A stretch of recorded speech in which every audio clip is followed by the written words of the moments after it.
नमस्कार, मैं हूं अंजलि और आप सबका स्वागत है एक बार फिर से न्यूज रूम पोस्ट में। जैसा कि आप जानते हैं, कल से एक खबर बहुत चर्चा में है जो ट्विटर पे काफी ट्रेंड भी कर रही है। फेमस यूट्यूबर एल्विश यादव, जो कि बिग बॉस ओटीटी 2 के विजेता भी रह चुके हैं, उनका नाम अब अचानक से कंट्रोवर्सी में आ गया है।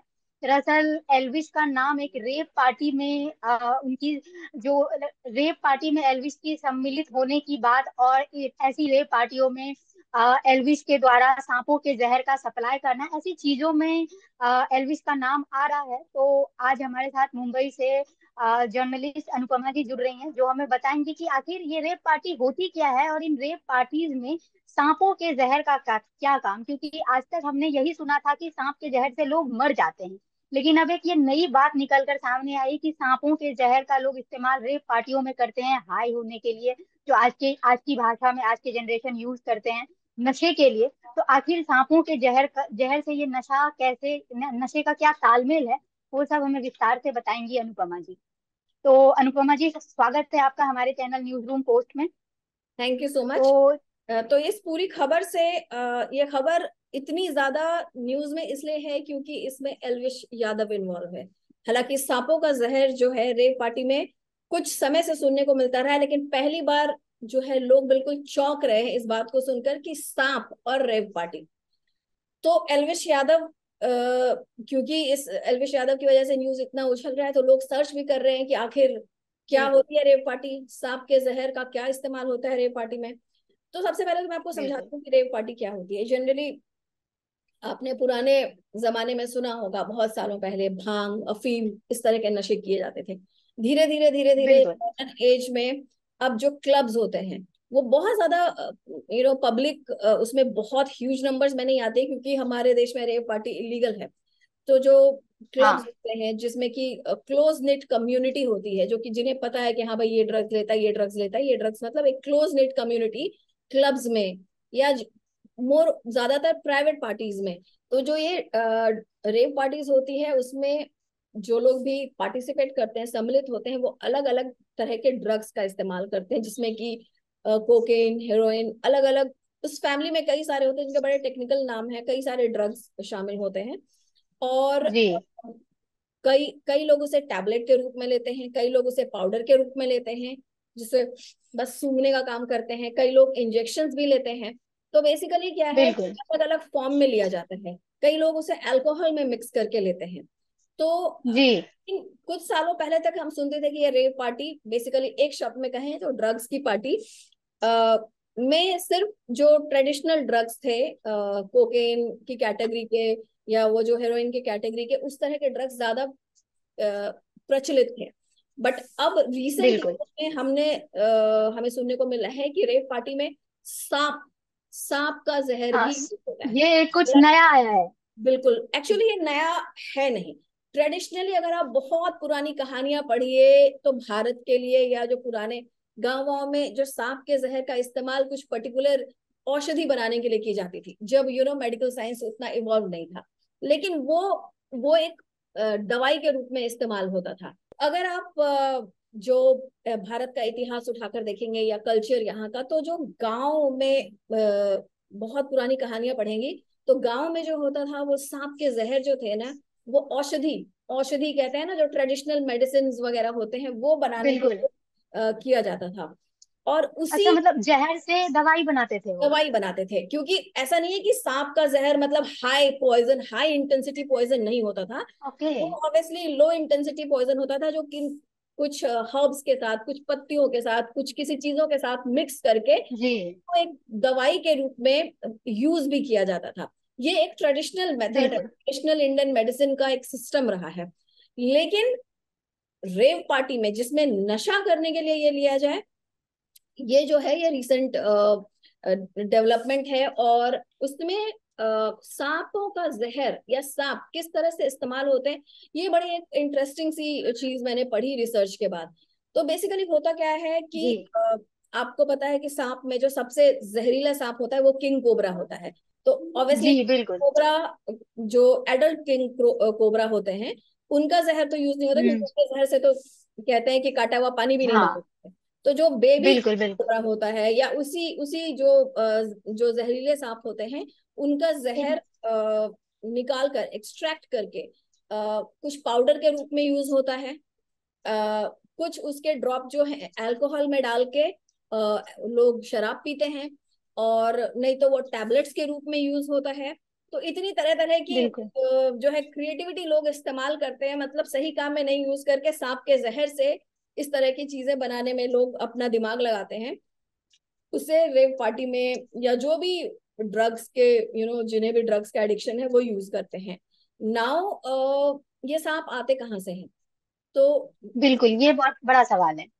वो जो है, जो सपेरे होते हैं, वो सप्लाई करते हैं। हम्म। जिनका ये नेटवर्क है, ये पूरा जो ड्रग्स का नेटवर्क है, वो बहुत ही ऑर्गेनाइज नेटवर्क है। आपको तो पता है कि इंडिया में ड्रग्स का जो कार्टेल है, जो नेटवर्क है, वो कितना ऑर्गेनाइज नेटवर्क। बिल्कुल बिल्कुल सपेरे, बिल्कुल। हाँ, सपेरों के साथ कांटेक्ट होता है, सपेरे उन्हें सप्लाई करते हैं ये जो सांप है। फिर उस सांप के पॉइजन को एक्सट्रैक्ट किया जाता है, निकाला जाता है, और फिर उन्हें अलग अलग उस फॉर्म में, मतलब उस पॉइजन को अलग अलग रूप में यूज किया जाता है, जैसा कि मैंने आपको बताया। हाँ, उन्हें टैबलेट्स पाउडर के रूप में यूज किया जाता है। बिल्कुल। अब इसमें एक और सवाल ये है कि आखिर इसके नशे से लोग मर जा, क्योंकि ऐसा नहीं है कि उसके नशे से सिर्फ नशा होता है, लोग मर भी सकते हैं, क्योंकि बहुत सारी ऐसी खबरें हाँ, भी ये आई एक हैं। साइको एक्टिव ड्रग है, मतलब जो मैंने रिसर्च किया, एक साइको एक्टिव ड्रग है जो आपको एक बहुत ज्यादा एनर्जी दे देता है एक टाइम पे और सीधा आपके माइंड पे असर करता है। जो आपने सही कहा कि ये दिमाग पर सीधा असर करता है या ब्रेन सेल्स पर असर करता है। और होता यह है कि ये आपको ना, it it makes you feel high, एक अलग तरह की फीलिंग आती है। क्योंकि मैंने कभी यूज नहीं किया, इनफैक्ट इसके यूज करने वालों को मैं बहुत क्लोजली जानती भी नहीं हूँ, लेकिन जो भी दूसरों से सुना है, ये आपको एक हम्म। अलग तरह की दुनिया में रखता है। इसलिए आपने सुना होगा कि, बिल्कुल। मतलब रिसेंट टाइम्स में आपने सुना होगा कि कई सारे जो एक्टर्स हैं, उनके सुसाइड के पीछे drugs one of the reason. हाँ, ड्रग्स का। हाँ, बिल्कुल ये आपने बिल्कुल सुना बिल्कुल। भी होगा तो कि, जी जी, आप कुछ पूछ रहे थे। मैं ये पूछती थी कि जैसे कि अभी हमने देखा कि एल्विश का भी नाम इसी तरह की ड्रग्स को सप्लाई करने में आया है। और जिस तरह से देखा कि हमने, एल्विश एक बहुत ही फेमस यूट्यूबर है और युवाओं के बीच काफी लोकप्रिय भी हैं, लोग उनको फॉलो करते हैं। और ऐसे में एल्विश का नाम इन तरह की चीजों में आना, और जैसा कि हम जानते हैं कि ऐसी तरह की पार्टियों में युवा जाते हैं और युवा ड्रग्स लेते हैं, तो किस तरह से ये ड्रग्स युवाओं पर असर करेगी और इस तरह इससे एल्विश का इसमें क्या रोल है, मतलब ये देखिए, अगर आप जब थोड़ा खुल के तक बताएं। हमारे भारत का कानून ये कहता है कि you are not guilty until you are proven guilty. तो आप तब तक बिल्कुल दोषी नहीं है जब तक आप कानून आपको पूरी तरह से दोषी ना प्रूव कर दे। अभी उनका सिर्फ नाम आया है, अभी इन्वेस्टिगेट होगा। हो सकता है कि ये आरोप सही हो सकता है ये गलत भी हो, कि किसी ने फंसाने के लिए किया हो। सही इसलिए भी हो सकता है क्योंकि बिल्कुल वो खुद एक युवा है, और बहुत चांसेस है कि आजकल के अच्छे भले, मतलब जो पढ़े लिखे घरों से होते हैं, बहुत अच्छे होते हैं पढ़ाई में, वो इस तरह के ड्रग रैकेट में फंस जाते हैं। ये कोई बहुत चौंकाने वाली बात नहीं है कि एल्विश मतलब इसमें शामिल हो सकते हैं, बिकॉज जिस तरह से ड्रग्स ने भारत के यूथ को जकड़ के रखा है, वो बहुत ही एक चिंताजनक स्थिति है। इट्स अ वेरी स्केरी जिस तरह से हम सिचुएशन। जिस तरह से हम एल्विस के अगर पुराने ब्लॉग्स को भी देखें, इवन उनके रीसेंट ब्लॉग्स को भी देखें, तो वो अपने ब्लॉग्स में खुलेआम सिगार पीते, शराब पीते, ऐसे शराब और सिगरेट की बातें करते हुए भी नजर नजर आते हैं। तो कहीं ना कहीं वो भी युवाओं को इम्पैक्ट करती है कि आप अपने, मतलब अगर आप एक पब्लिक फिगर हैं और आपको अगर लाखों में लोग फॉलो करते हैं, तो आप जो करेंगे, और जाहिर सी बात है कि आपकी जो फॉलोइंग है, आपके जो फॉलोअर्स हैं, जो लोग आपको पसंद करते हैं, वो भी वो चीज को करेंगे। और ये एक माइंड सेट होता है कि ह्यूमन थॉट होता है। लेकिन इसके बावजूद अगर आप उस प्लेटफॉर्म पे नशे को प्रमोट कर रहे हैं, तो कहीं ना कहीं वो सारी चीजें भी हैं कि हो सकता है कि एल्विस कहीं ना कहीं इन सब के पीछे हों, और मतलब एक कि उनका हाथ हो कहीं, इन सब कहीं ना कहीं वो उनकी इन्वॉल्वमेंट हो, जो हमें आगे जाके पता चले। मैं, जैसा कि मैंने बोला कि हम इसे डिनाई नहीं कर सकते, भले ही अभी उनके ऊपर बिल्कुल चार्जेस प्रूव नहीं हुए हो, लेकिन जैसा कि मैंने बोला कि ही इज यंग मैन। आजकल के युवा जो है, आजकल के क्या है, हमेशा से इनफैक्ट का ये ट्रेंड रहा है कि जो यूथ होते हैं, बिल्कुल उनको भटकने में टाइम नहीं लगता है। वो उनमें ये बहुत ज्यादा ट्रेंड होता है कि वो आसपास, ये जो जिसको कहते हैं कूल कूल बनने के लिए, अच्छा तुम ड्रग्स ले रहे हो, बिल्कुल चार चार उस चार जो बाकी युवा हैं, वो उन्हें चिढ़ाएंगे, अरे तुम ड्रग्स नहीं लेते, तुम्हें नहीं पता है नो मतलब ड्रग्स क्या होता है, अरे तुम्हें ये नहीं पता शराब क्या होती है। तो फिर वो उसके असर में आ जाते हैं, because they are very vulnerable. ये जो यंग एज होती है, ये 16 से लेकर 25 30 25 26 साल वाली उम्र, ये बहुत ही ज्यादा एक वल्नरेबल एज कहलाता है, जिसमें कि आप दूसरों के इम्पैक्ट में तुरंत आ जाते हैं। ये प्रूव करने के लिए कि नहीं बिल्कुल आप भी उस कैटेगरी को बिलोंग करते हैं जो कूल है, जो ड्रग्स लेती है, जो शराब पीती है, जो सिगरेट पीती है। तो ये बहुत ही नॉर्मल चीज है, आश्चर्य की बात नहीं है कि अगर एल्विश इसमें है। और दूसरी बात यह है कि फिर भी मैं ये नहीं बोलूंगी कि एल्विश जो है इसमें है ही, क्योंकि आरोप उनके ऊपर सिद्ध नहीं हुआ है। हो सकता है मतलब कुछ परसेंट चांसेस हो कि बिकॉज वो इतने पॉपुलर हो गए हैं, वो इतने मतलब ही इज सक्सेसफुल, तो कुछ लोग उन्हें फंसाने के लिए भी कर रहे हों। लेकिन हम बिल्कुल इस पर कमेंट करेंगे वो तभी करेंगे जब पुलिस पूरी तफ्तीश करेगी, जब उनके ऊपर चार्जशीट फाइल होगी। तो अभी तो सिर्फ एफआईआर फाइल हुआ है। तो तब तक के लिए तो हमें देखना पड़ेगा। एल्विश ने हालांकि दावा किया है कि वो निर्दोष हैं, लेकिन ऑब्वियसली दावा तो सब करते हैं, तो वी कांट डिनाई बिल्कुल फैक्ट, इसको हम रूल आउट नहीं कर सकते, क्योंकि जिस तरह से ड्रग्स ने भारत को जकड़ा हुआ है, वो एक बहुत ही मतलब उसमें हर यूथ फंस सकता है। हर हर यंग, बिल्कुल जो every youth can be as vulnerable as Elvish Yadav और एनीवन एल्स। बिल्कुल। अभी मेरा नेक्स्ट सवाल आपसे यही था कि जिस तरह से आपने बताया कि ड्रग्स ने भारत को जकड़ा हुआ है, चाहे वो बॉलीवुड हो, राजनीति हो, या फिर कहीं भी नॉर्मल स्कूल कॉलेज, या फिर छोटे छोटे गांव। आप देखते हैं कि गांव में जो छोटे छोटे 12 13 साल के इवन जो लड़के होते हैं या फिर जो मजदूर होते हैं, वो भी मतलब नशे के शिकार हैं। हमारे देश में मूवी भी बन चुकी है उड़ता पंजाब जैसी, जिसमें पंजाब की वो जो नशे का जो युवाओं के बीच नशे का प्रचलन है, उसको बहुत अच्छे से दिखाया है। तो मेरा ये सवाल है आपसे, ये जो भारत में नशे का पूरा रैकेट है, ये चेन चलता कैसे है? देखिए ये रैकेट सबसे पहले तो नया नहीं है, काफी पुराना रैकेट है। और अनफॉर्चुनेटली दुनिया की जो बिगेस्ट जो है जहाँ पे ड्रग्स, जो बिगेस्ट कंट्री, जो बिगेस्ट प्रोड्यूसर ऑफ अफीम, ओपीएम जिसे इंग्लिश में कहते हैं, वो इंडिया की नेबरिंग कंट्री अफगानिस्तान है। अफगानिस्तान जो है वो is the biggest producer of opium in the world. और सेकंड बिगेस्ट प्रोड्यूसर जो है वो म्यांमार यानी कि बर्मा है। तो ये इंडिया के ओके। लिए कहें कि बहुत ही अनफॉर्चुनेट बात है कि वो दोनों के साथ बॉर्डर शेयर करते हैं, दोनों ही देश के साथ। अफगानिस्तान से ड्रग्स जो है वो पहले पाकिस्तान आता है, और पाकिस्तान से फिर दो स्टेट जो कि बॉर्डर शेयर करते हैं पाकिस्तान के साथ, वो है पंजाब। भारत के जो दो स्टेट बॉर्डर शेयर करते हैं पाकिस्तान के साथ, वो बिल्कुल। है एक पंजाब, जम्मू कश्मीर। पंजाब। हाँ, हम्म। हालांकि गुजरात के साथ भी हम बॉर्डर शेयर करते हैं, लेकिन जो जहां ज्यादा ड्रग ट्रैफिकिंग होती है जहां के थ्रू, वो है पंजाब और जम्मू कश्मीर। तो जी। अफगानिस्तान से पाकिस्तान आता है, पाकिस्तान से फिर ये पंजाब और Jammu Kashmir illegal illegal trading होकर ये पंजाब में घुसता है और जम्मू कश्मीर। इसीलिए आपने देखा होगा कि सबसे ज्यादा असर जो है इसका पंजाब और जम्मू कश्मीर में है। जम्मू कश्मीर में सिर्फ बिल्कुल टेररिज्म एक मुद्दा नहीं है, वहां का एक बहुत बड़ा मुद्दा जो है वो ड्रग्स भी है। वहां पे पैसे नहीं है, वहां पे लोगों की इतनी बुरी हालत थी, अभी तो फिर भी सुधर रही है, तो भी लोग ड्रग्स में इतना ज्यादा पैसा खर्च करते हैं, स्पेशली जो यूथ है। तो बहुत बड़ा मुद्दा है। उसके अलावा फिर बर्मा के थ्रू यानी कि म्यांमार के थ्रू भी ड्रग्स जो है भारत आता है। अभी वो। आपने मणिपुर में बहुत सुना होगा, मणिपुर में ये हो रहा है, वो हो रहा है, वो हो रहा है, जी। बहुत अच्छा। लेकिन मतलब मुझे नहीं लगता 0.1% लोगों को भी पता है कि इस पूरे हंगामे के पीछे एक बहुत बड़ा फैक्टर ड्रग्स है। क्योंकि मणिपुर जो है या नॉर्थ ओके। ईस्ट जो स्टेट स्टेट हैं, वो बर्मा के साथ या म्यांमार के साथ बॉर्डर शेयर करते हैं, और उस बॉर्डर से जो है वो ड्रग्स वहां पे मणिपुर में या दूसरे स्टेट्स में घुसता है। तो जो वहां की सरकार है, वो जो लोग ड्रग्स की कर रहे थे, वहां पे तस्करी कर रहे थे, उनके ऊपर उन्होंने शिकंजा जड़ा, अपना जी। मतलब उनको पकड़ना शुरू किया। इस चीज को लेकर वहां पर जो है पर्टिकुलर कम्युनिटी जो कि ज्यादा इन्वॉल्व थी इस ड्रग्स में, किस उन्होंने चीज में? हंगामा शुरू किया, या उन्होंने हंगामा शुरू किया। और ये हंगामा धीरे धीरे धीरे एथनिक कॉन्फ्लिक्ट वहां चलता है, लेकिन इस एथनिक कॉन्फ्लिक्ट में एक बड़ा रीजन जो है वो ड्रग्स का भी था। तो बेसिकली इंडिया का जो बॉर्डर है, इंडिया कई कंट्रीज के साथ लैंड बॉर्डर शेयर करता है, और उसी बिल्कुल। बॉर्डर के थ्रू जो है वो इंडिया में ड्रग्स घुसता है। तो जैसा कि मैंने बोला, Punjab, Jammu Kashmir, north eastern states, आपने सुना होगा कि इन सारे स्टेट्स में ज्यादा ड्रग्स यूज होता है। और जी बिल्कुल बिल्कुल। फिर वहीं से जो ड्रग्स पेडलर्स होते हैं, जो ड्रग्स के, जो ये पूरा का पूरा ड्रग्स का व्यापार करते हैं, वो अलग अलग अलग शहरों में या गांव, अब तो गांव तक भी पहुंच गया है, तो वो गांव में सप्लाई करते हैं, शहरों में सप्लाई करते हैं, मेट्रोज में सप्लाई करते हैं। बॉलीवुड में तो उसका बहुत बड़ा नेटवर्क है, इतनी प्राइवेट पार्टीज बिल्कुल होती है। आपने तो पिक्चर्स भी देखे होंगे सोशल मीडिया पे, जहाँ पे लोग क्लेम कर रहे हैं कि उसकी आंखें देखो, they are looking doped and all that, they are looking high. बिल्कुल। बहुत बड़ा नेटवर्क है ये।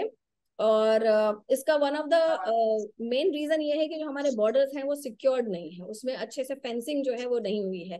हालांकि रिसेंट, नहीं है। हाँ, पिछले कुछ सालों में सरकार इसको लेके बहुत ज्यादा काम कर रही है कि बॉर्डर्स को पूरी तरह से सिक्योर किया जाए, वहां पे जो फेंस होते हैं वो अच्छे से लगाए जाए, ताकि जो लोग हैं इलीगली इस घुस, तरह की एक्टिविटीज। हाँ, पास करते हैं। इनफैक्ट टनल के रूट होते हैं, आपको पता है, टनल के रूट होते हैं जिससे कि ये ड्रग्स जी।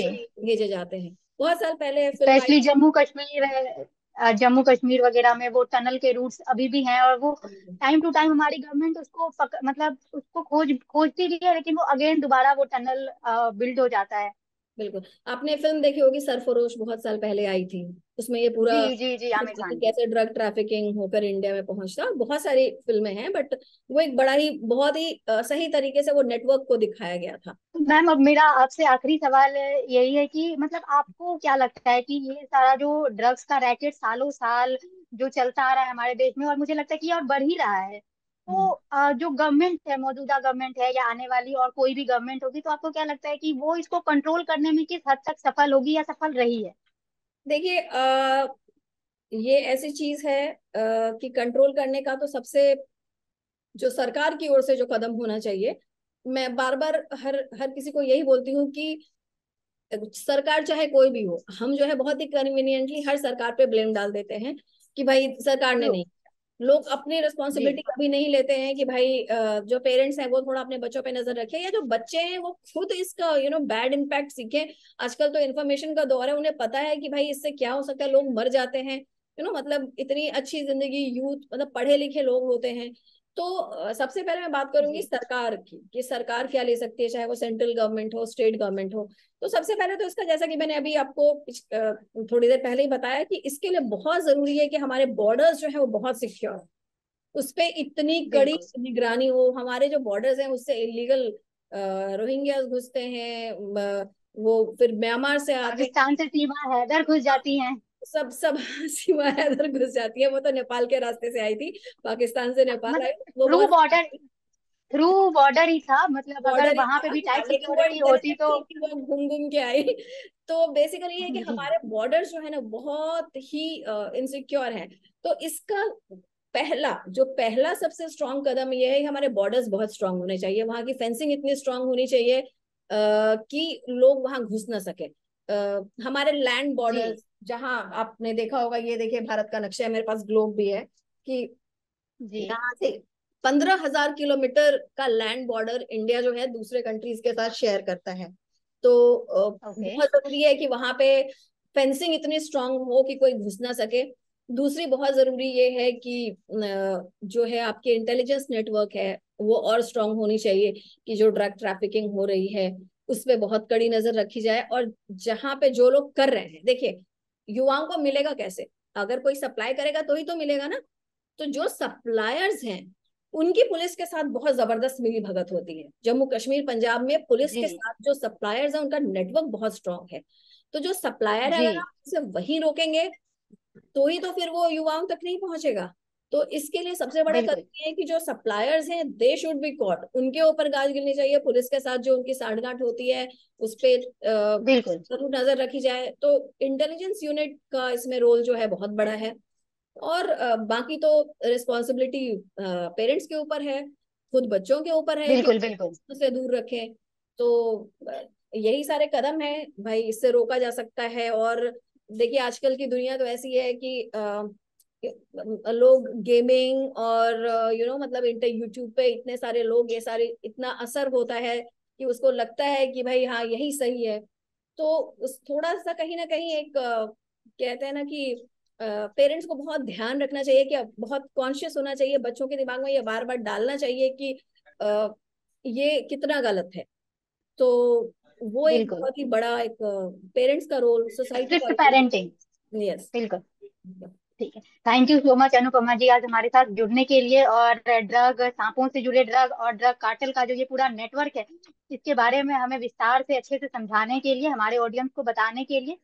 आज के लिए इतना ही, और नेक्स्ट वीडियो में फिर आपसे मुलाकात होगी, फिर किसी ऐसे इंटरेस्टिंग टॉपिक के साथ। तब तक के लिए थैंक यू।